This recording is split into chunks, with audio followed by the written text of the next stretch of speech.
ଉଦୁଳାଠାରେ 375 କୋଟି ଟଙ୍କାର ପ୍ରକଳ୍ପର ଶୁଭାରମ୍ଭ ଶିଳାନ୍ୟାସ କରିଛନ୍ତି ମୁଖ୍ୟମନ୍ତ୍ରୀ ମୋହନ ଚରଣ ମାଝୀ।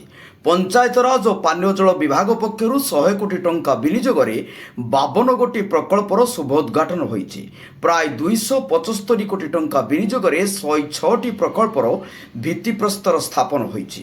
ରାଜ୍ୟର ବିକାଶରେ କପ୍ତିପଦା ଉପଖଣ୍ଡରେ ହେବାକୁ ଥିବା ପ୍ରକଳ୍ପ ଗୋଟିଏ ନୂତନ ଫର୍ଦ୍ଦ ଯୋଡ଼ିବ, ଏକଥା କହିଛନ୍ତି ମୁଖ୍ୟମନ୍ତ୍ରୀ। ଉଦୁଳା ସହିତ ମୋର ସମ୍ପର୍କ ଅତି ନିବିଡ଼। ଏହି ପରିପ୍ରେକ୍ଷୀରେ କପ୍ତିପଦା ଉପଖଣ୍ଡରେ 375 କୋଟି ଟଙ୍କାର ପ୍ରକଳ୍ପର ଶୁଭାରମ୍ଭ ଏବଂ ଶିଳାନ୍ୟାସ କରାଯାଇଛି। ସୂଚନା ଥାଉ କି ଏହି ପ୍ରକଳ୍ପମାନଙ୍କ ମଧ୍ୟରେ ଅଙ୍ଗନବାଡ଼ି କେନ୍ଦ୍ର, ଜଳାଶୟର ଉନ୍ନତିକରଣ, ଜନସେବା କେନ୍ଦ୍ର, ଜନସ୍ୱାସ୍ଥ୍ୟ କେନ୍ଦ୍ର, ସମବାୟ ସଂସ୍ଥା ଆଦି ଅନେକ ପ୍ରକଳ୍ପ ଜନସାଧାରଣଙ୍କ ନିମନ୍ତେ ଉତ୍ସର୍ଗୀକୃତ ହେବ ଏବଂ ବିଶେଷ ଭାବରେ ଆଦିବାସୀ ସଂସ୍କୃତିର ସଂରକ୍ଷଣ ପାଇଁ ଅନେକ ମନ୍ଦିର ଓ ବାଥୁଡ଼ି ସମ୍ପ୍ରଦାୟ ପାଇଁ ଗୋଟିଏ କମ୍ୟୁନିଟି ସେଣ୍ଟର ମଧ୍ୟ ମୁଖ୍ୟମନ୍ତ୍ରୀ ଶୁଭୋଦ୍ଘାଟନ ତଥା ଶିଳାନ୍ୟାସ କରିଛନ୍ତି।